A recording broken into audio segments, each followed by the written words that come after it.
Estebanekin, Kulturzast.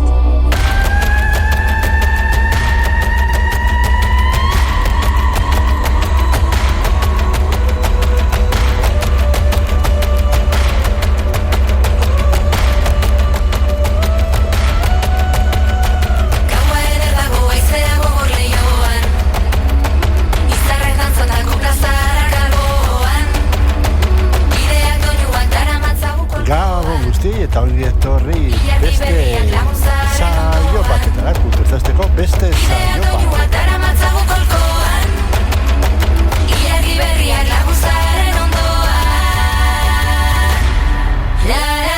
Bueno, albendua, azokak,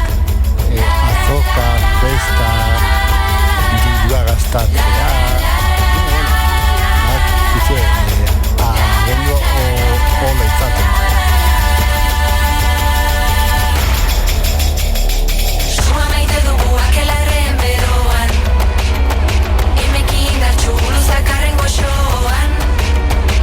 Eta gauzi izango dugu, gaur saio, bueno, berezitako bat, gaur egin tertulia, baina ingo dugu, irratiko jendearekin, kaso enten, irratiko, a ber, ez dakit nola desibatu gorko gonbidatu.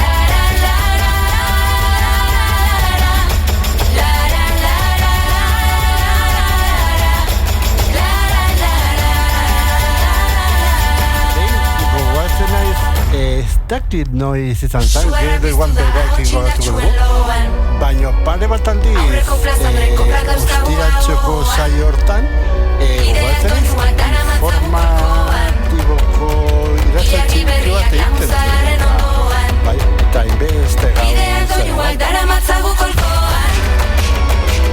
bai, jaunan garri gure bideoa, aizpulua. Berarekin hausnartu dugu kultura, zerban, pasarrera, babona, dirua, garraio publikoa, zenbat gai ditugun aztertzen.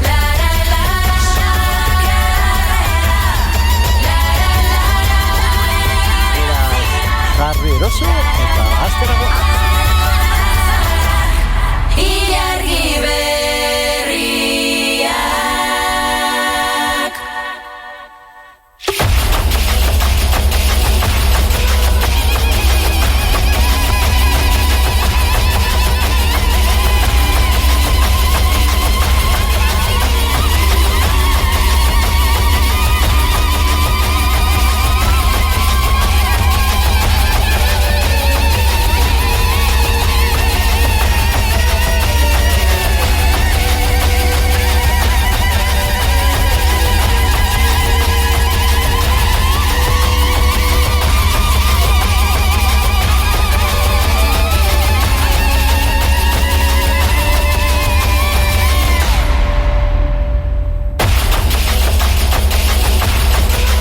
Arteko solasaldiaren hitzaurrea. Kulturzast.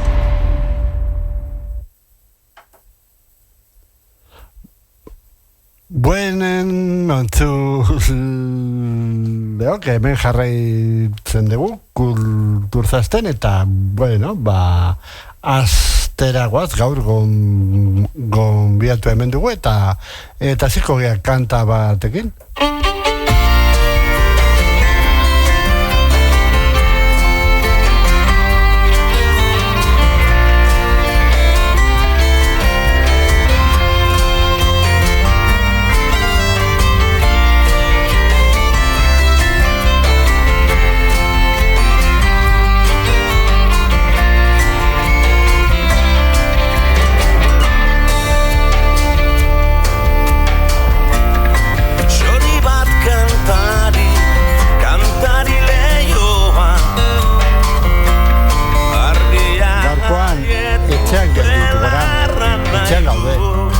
Eta etxean zehobe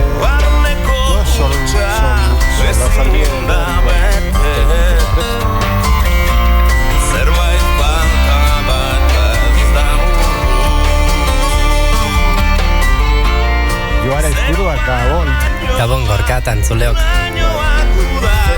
Zemuz hola Ondo, baina arraro ere baiz aspaldi esango dut, ez nuela toki hau hartzen ala, denboratxoa bada, eta arraro ere egiten zaidala esango nuke, bai, ez dakit mikrofonen aurrean.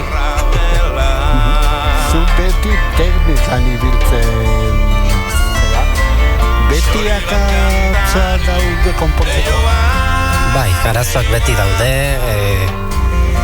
eta beti daude konpontzeko gauztak, berritzeko gauztak, hobetzeko gauztak, 11 dira irrati batean eta oro harrezta, baina bai, ni beti alde horretan egon izan naiz, alde horretan nago eta gustura hala ere esango dut. Nola ikusten duzu irratiaren mundua, batez ere digitalizazioaren munduan? Bueno, esango dut, aipatu zenidan Gorka elkarrezketa egiterako garaian galderak pasako zenizkidala, ni oso desastra naiz egia da, baina ez dut ezer jaso, ez dakit. Nora bidali dituzu? Joara izpurua Imeiera pasadizki. Baina espaldian ez dugu imei ez ditzegin, orduan ez dut pentsatu alak. Bueno, berdin du, ez bestela ere ez naiz galderak eskatzeko, Baina, bueno, aipatzen zen idam ez dala irratiaren mundua, bueno, irrati analogikoa eta irrati digitala, bueno, Espainiar estatuan eta Euskal Herrian oroar oraindik ez dago batere garatua irrati digitalaren pauso hori, ez da. Bueno, oraindik ere analogikoan geratuta gaude alor horretan eta ez dakit, bueno, azken hilabetetan irakurri dut, egia esan, irrati digitalerako salto hori ematen edo hasiko ote den Espainiar estatuko irratikate publikoa hasiko ote den edo, baina ez dakit, bere horretan ere ez dakit, nik ez dakit zer defendituko nuken, analogikoan jarraitzea edo digitalean jarraitzea. Egia esan da, pentsatzen jartzen zara eta, bueno, beti aurrera pausoak eman behar dira bizitzan, ez da, oroar. Eta nik pentsatzen dut ere momenturen batean iritsiko dela irratian ere digitalera salto egiteko momentu hori, telebistarekin tokatu zitzaigun bezala bere garaian, analogikoan ikusten genuen askok eta hor iritsi zen halako hitzalaldi momentu bat, ez da, eta erabaki hartu zen analogikoa itzali egingo zela eta digitalera, oda gaur egun ezagutzen dugun TDT horretara salto egiteko garai iritsiko zela, eta bala iritsi zen, ez da, baina irratiarekinaren nik esango nuke gertatu behar balin bada berdintxu gertatuko den zerbait izango dela, hau da, erabaki hartzen den momentuan egingo dugu eta listo, nik uste hori izango dela, baina ezakit ez da ere zeintzuk diren oraindik ez egiteko horren arrazoiak edo hau, beste egia da oraindik ere, bueno, kotxe guztiek ere ez dute esaterako irrati digitala entzuteko aukera, etxean ere askok ez dute horretarako aukera, ez dakit ere jendeak etxean baduen dagoeneko irratia bere horretan FM bitartez entzuteko ohitura, jende askok, agian askok gaur egun podcastetara gehiago jotzen dute, beste batzuk agian irratia streaming bidez kontsumitzen dute. Ezakit, nik uste dut bide ezberdinak daudela, aukera ezberdinak daudela eta hori guztia, baina zaila iruditzen zait bere horretan erabaki hartzeko ere. Karrikaskinetan paretaren kontra zarata burrumba ta jarri musika. Bueno, eta nola joan dira azken urtea etxeontan? Azken urteak, azken zenbat urteak esan nahi duzu. Bueno, hartuko nuke pandemiatiko bost urte, pandemia amaituta edo pandemia barne? Ez, barne. Barne. Barne hartzen balin badugu, esango dugu pandemian bertan saltxa galanta egontzela etxe honetan bertan. Super informatiboa. Bai, eta oraintxe bertan esaten balin baduzu, ez dut gogoen egunean zenbat egiten genituen. Edo hiru bentsa. Posible da, baiatz Julen Iraola lankidea eta biok aritzen ginen hementxe, bai, estudio honetan bertan, mikro aurrean jarri eta berri ematen, ez da? Alde batetik, bai, gugatik ere pixka bat, orain guk herritarrek edota entzulek zekiten gauza berbera genekien, ez genekien gehiago zer ari zen gertatzen munduan une horretan bertan, ez da? Eta orduan, bai gu alde batetik informatzeko, entzuten, ikusten, irakurtzen genituen gauza guzti horiek gure entzulek kontatzeko, tarte hartu nahi izan genuen, eta horretarako baliatu genituen, pandemian zehar, albistegi berezi horiek, ez da.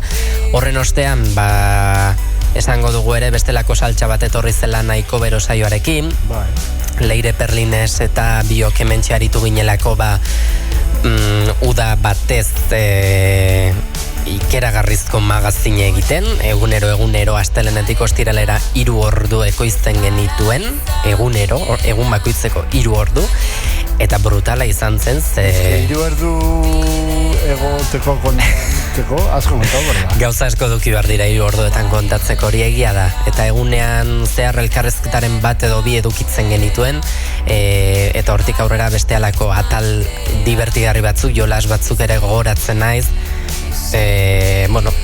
esate baterako txinatarrez izketan jartzen ginen, eta, egiten genituen alako atal kurioso batzuk, eta bai, hortik aurrera etorri dira, ez da, nahikoa da saioaren bazken denboraldiak izan dira, horrere ikeragarri ikasi genuen Maitane Ormazabal kolaboratzailearekin, pandemia garaian gauza ikeragarriak kontatu zizkigun, ikaragarri ikasi nuen nik behintzat pertsonalki esango dut berarekin, urte guzti horietan zehar, eta plazarra izan zen noski, eta, tartean ere horren beste kolaboratzaile izan dira, gaur egun gurean oraindik jarraitzen duen Anemuruak, esaterako, berarekin ere telebista eta ikusontzunezko munduan beste horren beste ikasi dugulako, ez da, pasada bat da, benetan, ni oso jarria ez nagoen alor horien inguruko gauzak ikastea, pasada bat.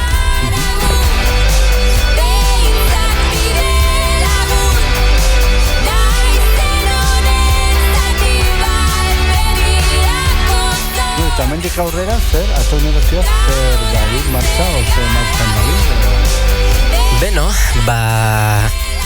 Etapak daude, ez da, oroar guztien proiektu guztietan, esango dugu, etapak daudela, garaiak ere aldatzen doaztela esan dezakegu, eta nik uste etapa berri batean edo murgiltzen ari garela poliki-poliki, azken urtean FM bitartez eta Taungo herrian bertan emititzeko aukera lortu dugu, eta horrek ere bestelako etapa bati alako hasiera bat eman dio, ez da, herritarrengana arek gehiago gerturatzeko aukera esaterako, eta orduan poliki-poliki esango dugu, Ataun irratiak eta Atei komunikazio taldeak bide ezberdinak dituztela noski, herritarrengana gerturatzeko, esango dugu nagusiki eta proiektu honen produktu nagusia irratia bera dela, baina oro har webgunea, sare sozialak ere badaude, eta horiek ere bestelako aukera batzuk ematen dituzte, ez da, eta orduan adin ezberdineko jendearen gana iritsi alizateko, bide ezberdinak baliatzen ditugula esango dugu, eta, nagusiki esango dugu orain, herriko informazioaren edo herrian gertatzen denaren berri emateko etapa hori sustatu nahi dugula, edo bai, puntu horretan gehiago murgiltzeko unea edo iritsi dela, ez da, azken batean, FM bitartez emititzeko aukera hori edukitzeak aukera ematen dizulako herrian bertan gertatzen dena zuzenean herriko etxetara iristarazteko, eta bueno, etapa horretan esango nuke gaudela, eta azken baten FM bitartez zenbat pertsonek entzuten gaitu zen jakitea esango dugu ez dela batere erraza, ezin duzu grafikoetan sartu ordenagailuan eta begiratu zenbat pertsonek entzuten zaitu zen streaming bitartez, webgunearen bitartez edo streaming plataformen bitartez bai, baina azken lauileko honetan bildutako datuen arabera, oraindik ez dira argitaratu audientzia datu horiek, urtarrilean iritsiko dira, baina azken lauileko honetan bildutakoak, hemen aipatuko dut, oso datu onak direla, herriari begirako edukiak izugarri igo direla esango dugu, herrian dauden ekintzak gertatzen diren gertakari horiek. Ez dakit zoran dira, baina asko ikusten albistetan pilota. Hori bai, pilota da pilota. Pilotari begira, azken urte honetan apustutxo bat egin nahi izan dugu baita ere, herrian hiru pilotari profesional mailan hiru pilotari baditugu, oroar ere esango dugu badirela beste gaztetxo batzuk profesionaletan ez direnak, baina pilotan oso murgilduta daudenak ere, baina hiru pilotari profesional hauei ere alako ez dakit ez dakit zein da hitza orain ez zait ateratzen, baina esan nahi dizut alako garrantzi bat eman alizateko Atauni Erratiaren webgunean ere banner berezti batzuk prestatu nahi izan ditugu, pilotarien argazkiekin beraiek jokatzen dituzten partiden emaitzak erakutsi ahal izateko, ataunierratia.usen sartu ezkero hortzen ageri da banner hori, gainerakoan ere taula ezberdinak daude baita ere Irratiaren webgunean bertan jokatzen dituzten txapelketa guztien emaitza historiko guzti horiek ikusi ahal izateko ere bai, hau da, pilotari alde horretatik bere garrantzia eskaini nahi izan diogu, Ataun bezalako herri batek hiru pilotari profesionalizatea nire ustez izugarria delako alde horretatik, baina aipatzen izun bezala, hori apustu bat egin nahi izan dugu azken lauileko honetan herrian gertatzen den horren berri eman alizateko bai gure irratiko entzuleari eta herritar guztiei oroar, eta jasotzen ari garen emaitzak, datuak esan nahi dut, eta bestelakoan ere iristen diren askotan mezuak zoragarriak direla esango dut, eta horrek poza ematen duela, ez da ikustea proiektuan egiten ari garen horrek alako emaitza positibo bat baduela herritar horrengan. Joan gaitezen arrapa ezkaitzate. Bueno, orain gaia saldatuko dugu. Ados. Dakizu, euskal kulturakon tximetzen duzu, juten zantzerkira, erakusketara, kontzertuetara, o pereza maten dizu batzutan. Pereza baino gehiago esango dut, ez dakit, ez naiz kontzertuetara oroar joateko zalea. Jende pilaketak saiestea gustatzen zait, normalean jende asko elkartzen diren tokiek eta agobiatu edo ezakit bai pixka bat urduri. Osea, zuzetak ez duzu ikusiko. Horrengoz ez dut ikusi behintzat. Ez zaitu tokatu aukera hori ez da ere, baina esaterako Salman Mesen emanaz moduen hirugarren mitoga horrelako sarrerak eskuratu nahian ibili nintzen, baina ez duen aukerarik izan.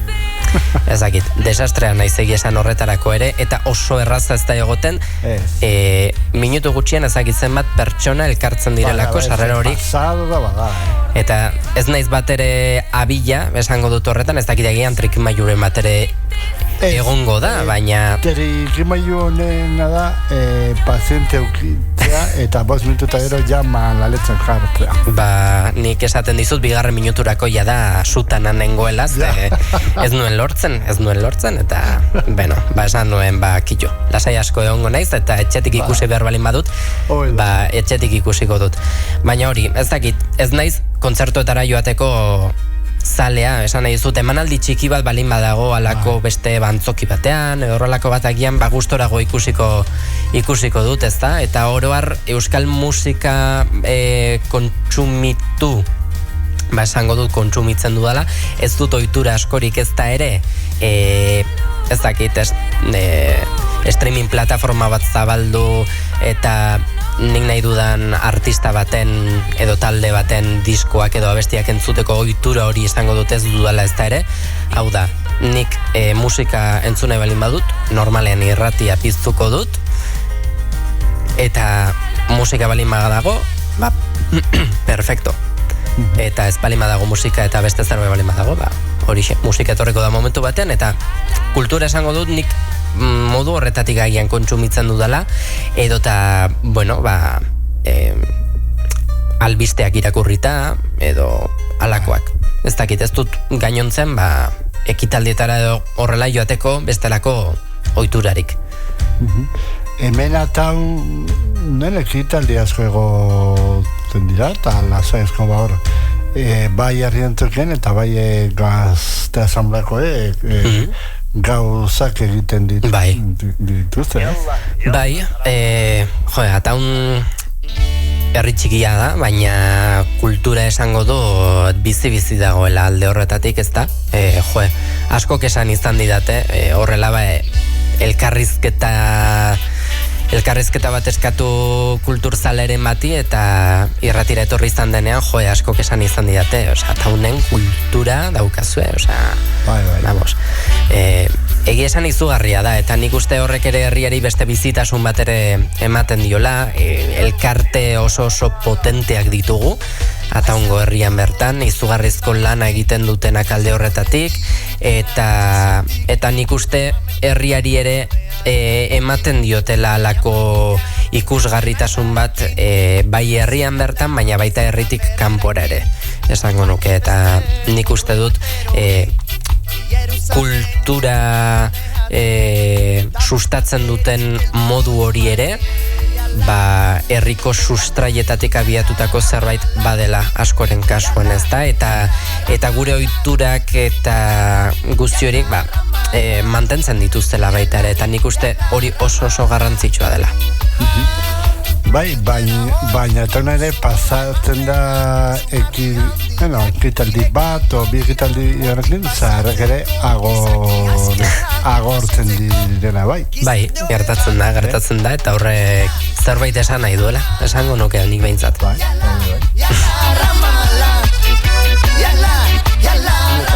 Sarreren salmentari buruz, FOMOtaz, zeiri duzu. Esan nahi duzu,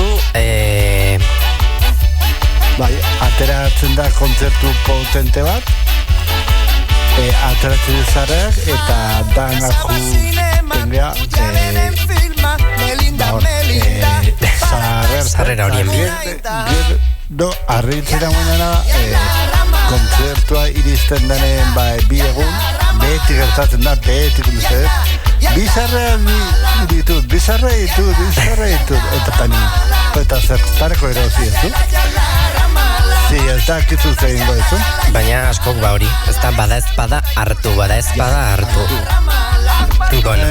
Ni aitortu dut bulego zalean izela, eta hori ezin dekendu nire gorputzetik, eta ja erosit 2008ko sarrera. Ni bilan ikusteko. Nik uste hemen gauza ezberdinak daudela begiratzeko. Hau da, alde batetik, aipatu duzun hori, sarrerak erostea erostea bilakatzen dela alako zurrumbio ikeragarri bat, lehen esan dudan bezala, niri behintzat zurrumbio bat bihurtzen zait, eta bigarren minuturako jada estresatzen balin banaiz, akabo ez ditut erosiko, sarrerak, osea, ez.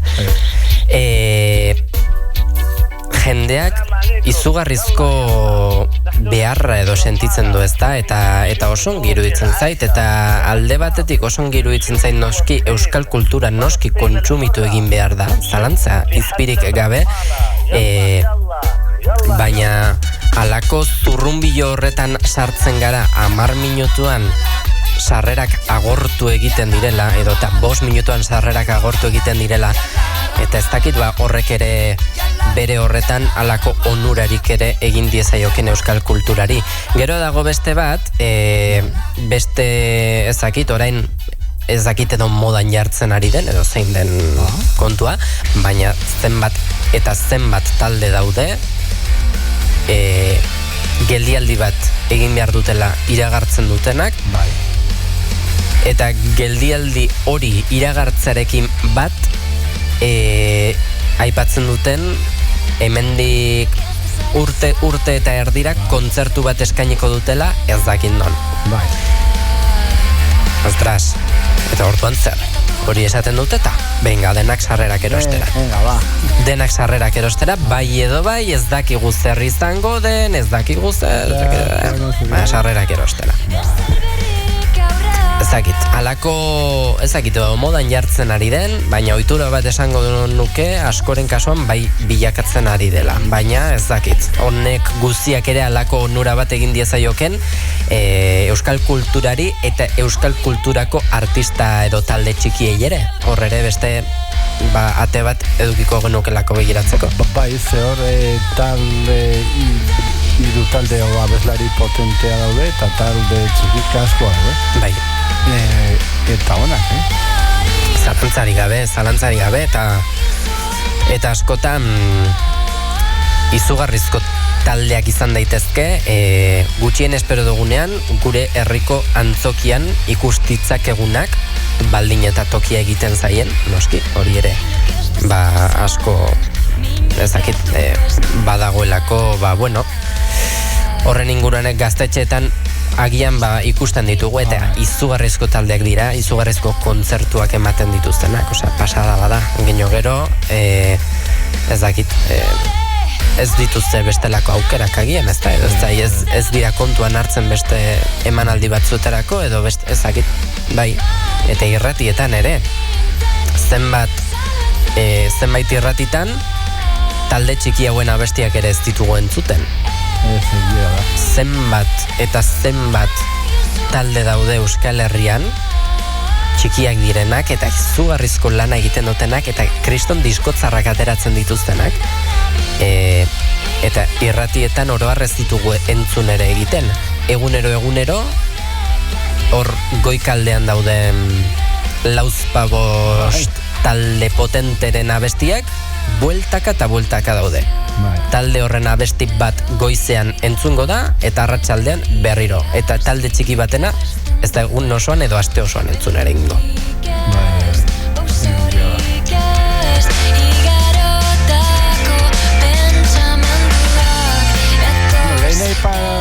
Tuzu musika talde txikia eta aipatuko nuke Goierrentxo zuela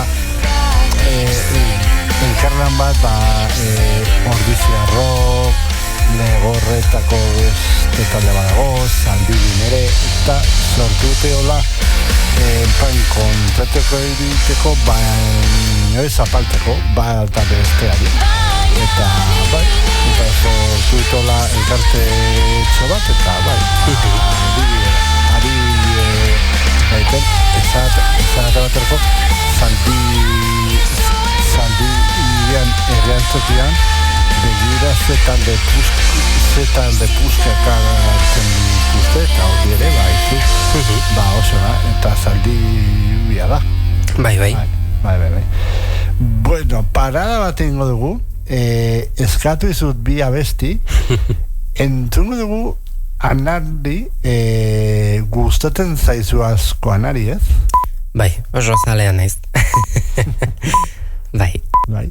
Eta zergatik Mario, zer zati zu bere kantutek dian edo? Bueno, Anarik, Anari da niretzako beste artista horietako bat, izugarrizko diskotzarrak dituena, abesti batzuk ikeragarriak. Ni normalean, oroar, abesti bat lehen aldiz entzuten dudanean, melodiari erreparatzen jartzen naiz. Ia beti. Edozein abesti jartzen balin badidazu, nagusiki lehen da bizikoz melodiari erreparatuko diot. Baina Anarirekin beti gertatzen zait, jadagian ere izango da, hartua dudalako ari hori eta jada zuzenean melodiari erreparatu beharrean letrari erreparatzen jartzen naiz. Eta gero ere egia esan behar da, letra hori, ostras, lehen entzunaldian gauza asko eta asko ez dituzu harrapatuko. Letra horren analisia egiteko entzunaldi dexente behar dituzu. Zean ari den letrek asko dute kontatzeko eta esaldi batean ikeragarrizko gauzak esan ditzake.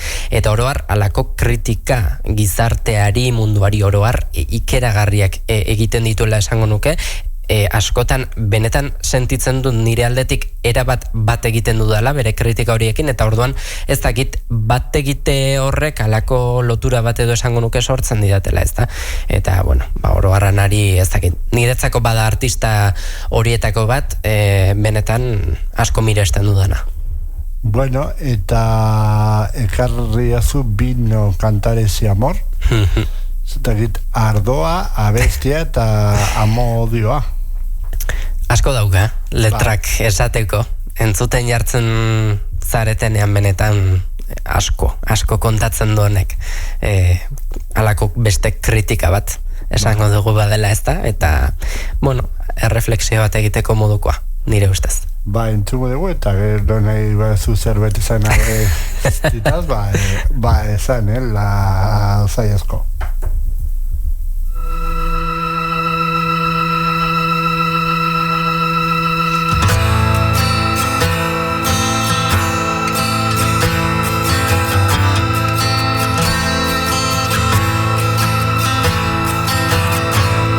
Oinentzungo duzun hau,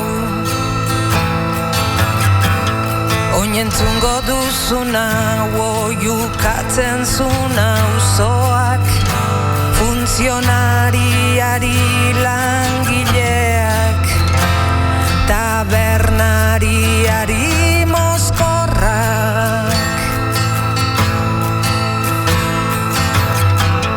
Oinentzungo duzun hau, esan zuen presoak, oiukatu maitaleak, matxaienak lurrari, erizainari gaxoak.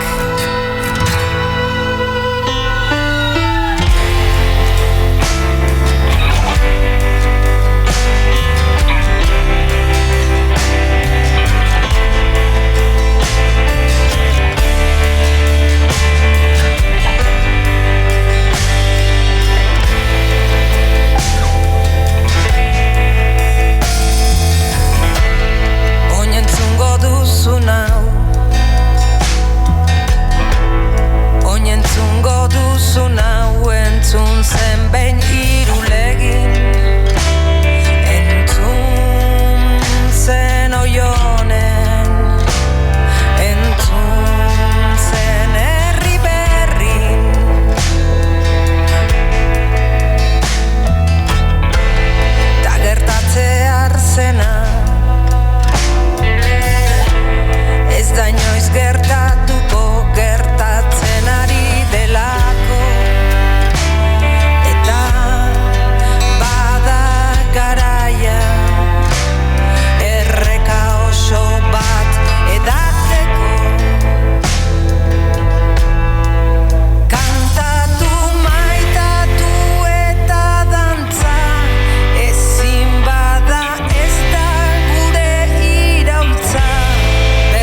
duzun hau. Esan zuen herri batek esan zion munduari, suhiltzaileak suizidari, pizti gautarrak ontzari.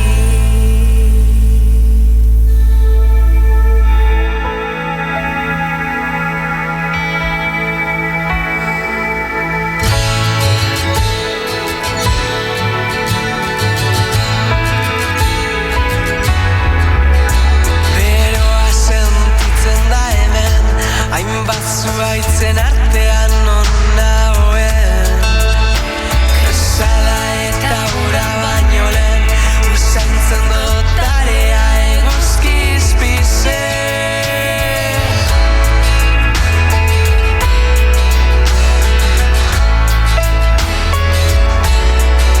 Bueno, eta orain meloi bat hasiko gara. Garraio publikoa. Salto batzuk eman ditu elkarrizketa honek, Gorka. Osea, irratetik hasi gara, musikara egin dugu salto, kulturara, eta orain garraio publikoa. Zakit hau nun entzun duzu, baina zakit zer partekatu nahi duzun nirekin, edo ze galdetu nahi ditazun. Nola garraio publikoen zalea zea eta beste zea, zure iritzia nahi. Zalea eta beste aukerarik etzait geratzen ez da ere. Ez. Garraio pribatuaren aldeko aukerarik etzait geratzen. Ez. Nola ikusten zu, ze batzutan ere pazientzia ukidu behar da. Bai, galanta gainera. Eta, denetari Gipuzkoa mailan, esango nuke eskualde gutxi daudela garraio publikoa probatu ez dudana. Ze zu probatu, igual ni probatuet eta... Oarsoaldea, bidasoaldeko autobus linearik ez dut uste oraindik probatu dudanik esaterako. Ondarri bira bai? Nik ez. Ni bai. Beira. Nahiko azkarizaten da, Bueno, bai. Ez dut horregia esan askori probatu. Eta gero ez da ere askorik ez dut probatu zertxo bai, baina azkoitialdeko, azkoitiazpeitialdeko gutxi. Egia da, zumo marratik azkoitiazpeitia, zumaia juteko ez da gobesteri. Eta errepidea ez da osonan batez ere lehenengo zatia aizkurutxo eta hola. Baina, bueno, gedu zeitun pasatzen da. Nik esango nuke hortxen, bi alde oiek direla gutxi gora bera probatu ez ditudanak, zen gainontzen, Goierri aldekoak probatu ditut, Tolosaldekoak edo eta Busturi aldekoak ere probatu ditut, Donosti aldekoak ere probatu ditut. Beharko, Urola Kostakoak ere probatu ditut, ezakit, ja pixka bat Gipuzkoan oroar euneko 80-90 probatuta. Dudala esango. Eta ze iritzuzu zekardo, depende ze eskualdea maizte zuna gehiago dago, gutxiago, Bai, maiztasuna eta aukerak oroar ere esango nuke gehiago daudela. Goierri mailan esango nuke ez dut esaten Goierri mailan lineak gaizki daudenik, esan nahi dut, hemen ataunen 20-30 minuturo badaukagu autobus bat esaterako Beasain, Ordizi, Lazkaora jaitsi izateko, baina ez dugu esaterako ataundik Tolosa batera mugitzeko alako erraztasunik, hor jada alako transbordo bat edo egin behar duzu, bai edo bai, autobusetik autobusera edo autobusetik trenera edo bai, jada alako ezagit, herri handiago batekin lotzeko baduzu, eta horrek alako burua uste bat sorrarazten dizu, ze autobusarekin ataundik Beasainera edo Ordizire joaten zarenean beste autobus bat hartu behar duzunez, edo da tren hartu behar duzunez, ez ezazu pentsa Ordizira edo Beasainera iristen zaren momentuan hortik 5 minutura edukiko duzunik tren edo autobus hori. Eta pentsau, Agian itxaron ezazu, beste ordu erdi, beste 40-45 minutu, beste garraioa iritsi arte, eta orduan hartuko duzu. Eromena bilakatu daiteke, eta egunerokotasunean izugarrizko eromena sorrarazten dizu. Nik askotan esaten dut.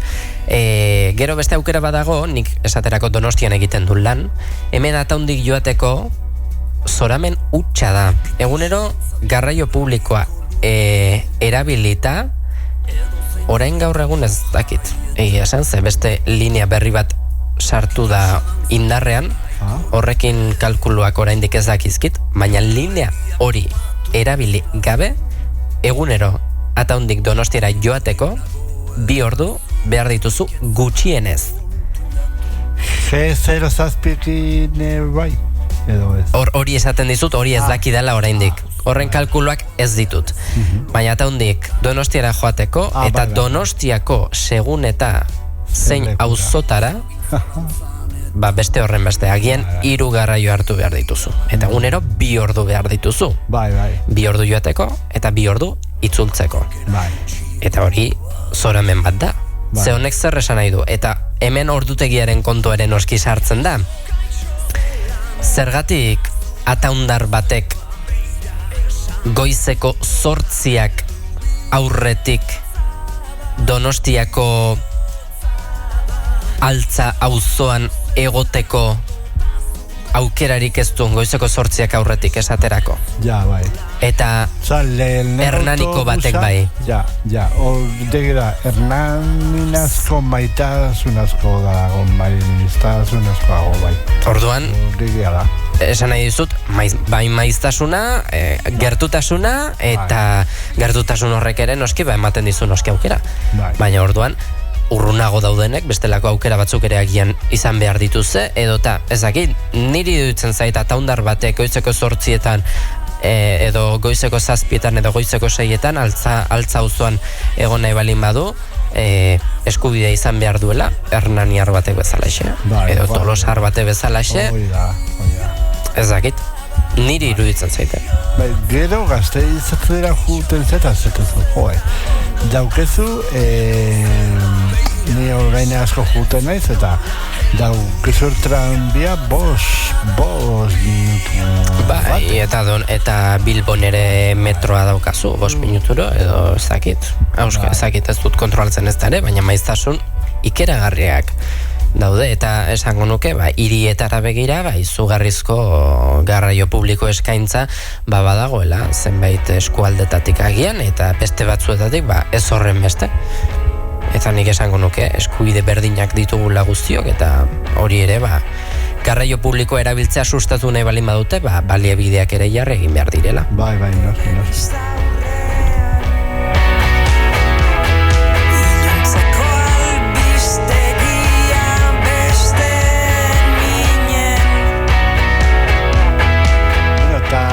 Lehen, aipatu zuan Anemuraren ata horretan telelezak eta filmeak. Ikuste dituzu, zein izan da azkengo filmea ikusuzuna, o azkengo telesaia? Filma bat, azkena ikusten dudana bai,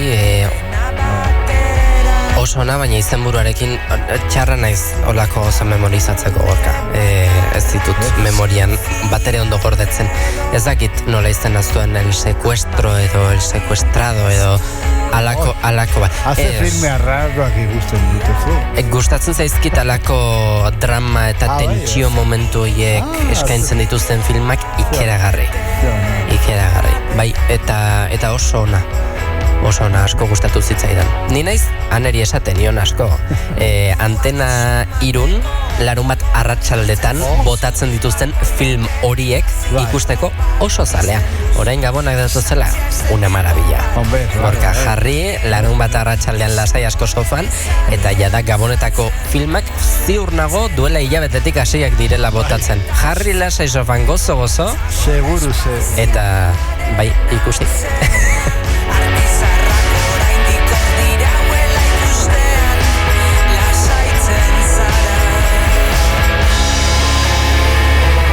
esan duzu, musika gutxi kontsumitzen dezula, ze artista gustatzen zaizu? Ze artistak emango, badakit betianik kanpokoak bai. Baina esango dizut gero eta gutxiago kontsumitzen ditudala kanpokoak, Gero eta gutxiago eta esateagatik ez errez ditudala kontsumitzen, ezin dizut hori esan, ze bueno, aipatu dizudan bezala ez naiz jartzen streaming plataforma bat zabaldu edo eta disko bat hartu eta hori entzuten ez naiz jartzen, hau da, ez dut hartzen une bat eta ez diot esaten nire buruari, bueno, joar orain, artista hau entzun behar duzu edo talde hau entzun behar duzu. Hori ez dut egiten dudana irratia piztea da eta irratian dagoena entzutea eta orduan euskal artista, euskal talde bat baldin badago hori kontsumitzen dut eta nazioarteko talderen bat baldin badago nazioartekoa kontsumitzen dut, hau da. Baina bai, lehen agian zaleagoa edo nintzen duela urte batzuk agian nazioarteko hori gehiago begiratzeko, baina esango nuke gero eta gutxiago begiratzen didala, beti izan ditut, bueno, Anari, Xavier Lete, Benito Lertxundi, artista hauek, Pancho eta Peio, horiek beti izan ditut nire oinarrian haurtzarotik.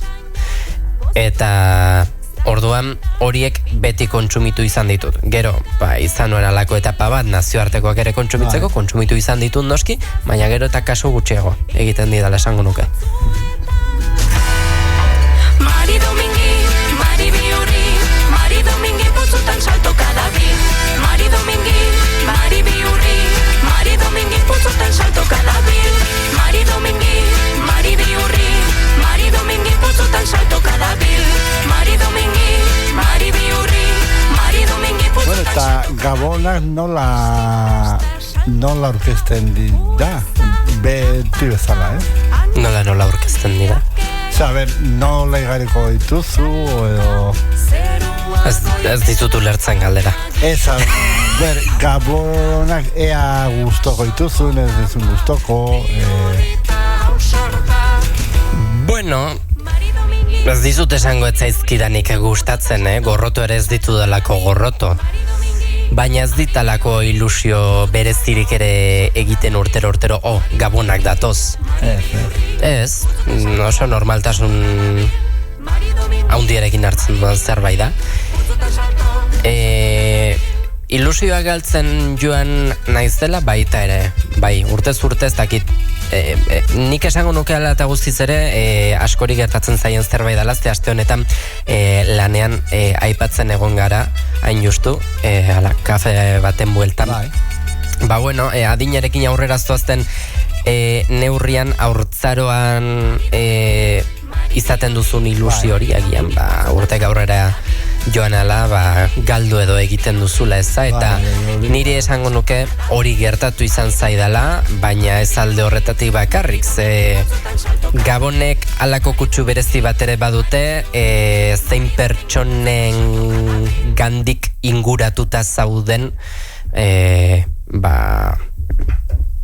testu inguru horretan, ezta? Segun eta zen pertsonekin, familian inguratuta zaudenean, beste modu batera bizi dituzu agian Gabonak, edo bizitzako beste doztuin momentu, noski.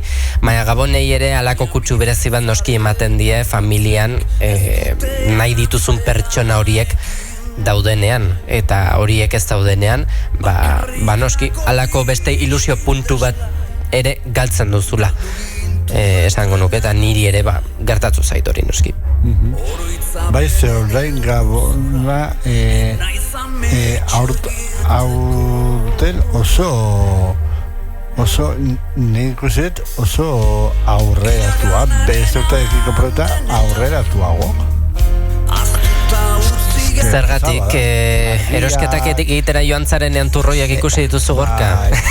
Turroiak eta turroiak oso garesti haude.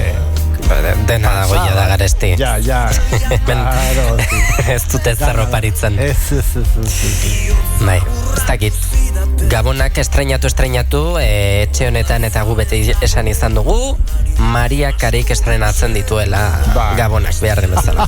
Eta hori ja, ez dakit noiz izan zen, baina urtero esango nuke gero eta lehenago dela. Desizozte momentu hori. No, a ver, errepikatu berri? Desizozte. Desizozte. Ui, eta esaldi hori, nenez espainolez nola izango da. Hasta aquí.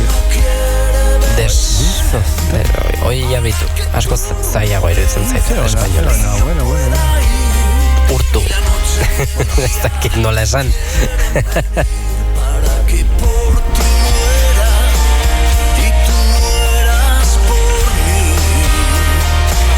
Eta 2026 urtean nola asmo dituzu, asmo berrik, o sin más, jungo da polifiki eta ikusiko da. Ba, etorri behar dena, ez da? Ez dakit, nik ez dutalako helbururik jartzen nire bizitzan momentua bizi, disfrutatu, gozatu, eta aurrera begiratu, hombre, a ber, ez diot nire buruari alako erronkarik edo zereginik egin beharrik jartzen epe luzera, baina, hombre, jakin beharko dut, hemendik 3 hilabetera gian ez dagi, saiatuko naiz, zerbait txikira antolatu berbalin bada antolatzen hemendik 3 hilabeterako, edo ez dakit, eta torren asterako, eta baina, ez dakit, helburu finkorik nik ez jartzen nire bizitzari daukadan momentu honetan bizi naizten bezala bizita, ez diot eskatzen bizitzari askoz gehiago. Eta ez zait iruditzen, halako beharrik ere ez du sentitzen, daukadana baino gehiago behar dudanik.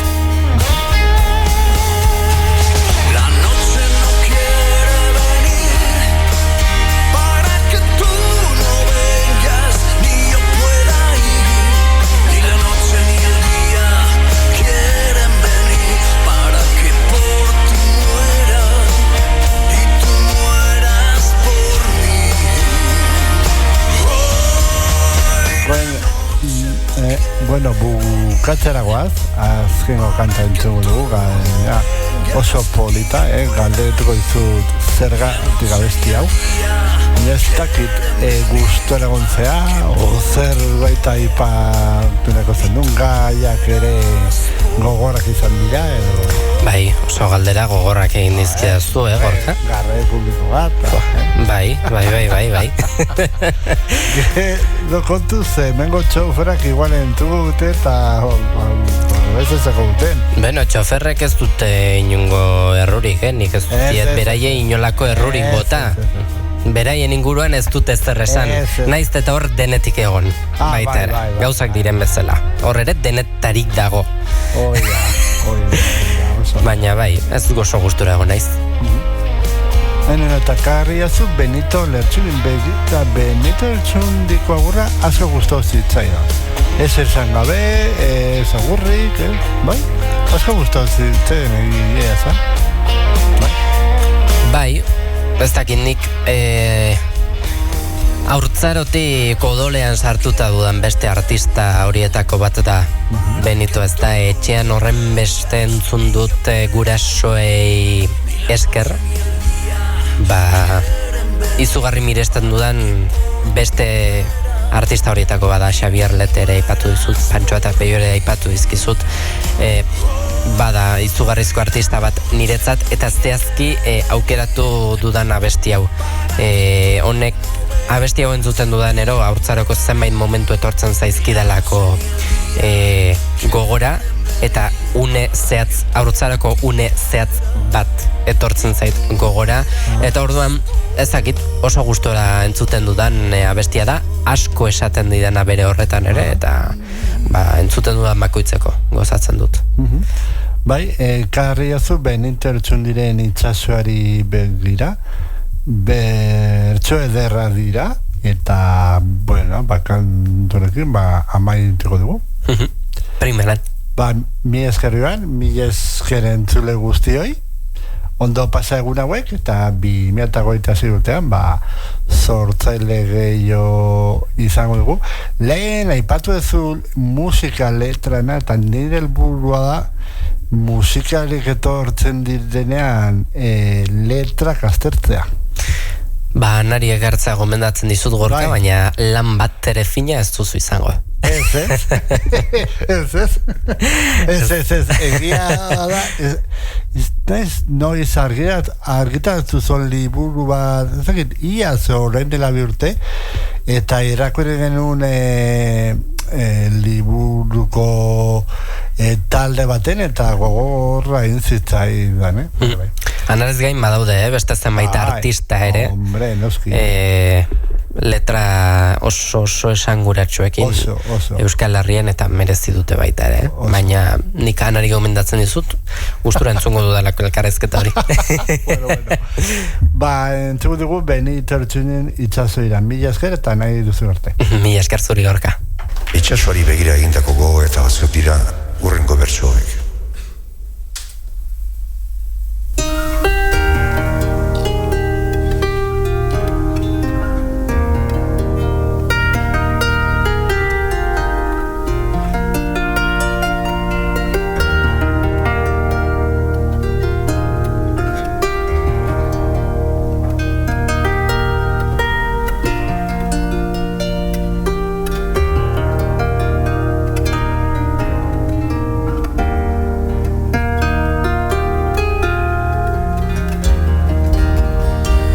Zazpimendeko gauean gaude gure loretan sasi irrintzi oiu eleta ulo marmariota ganrasi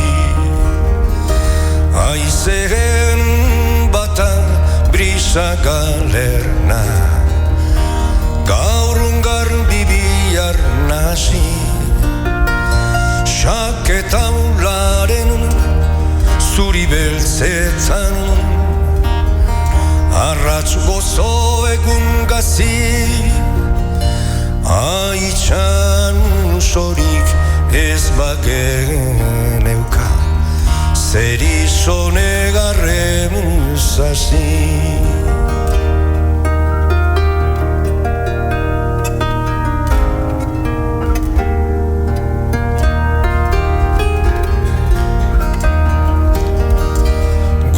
Zonu baitza landatu dugu amildegi muturrean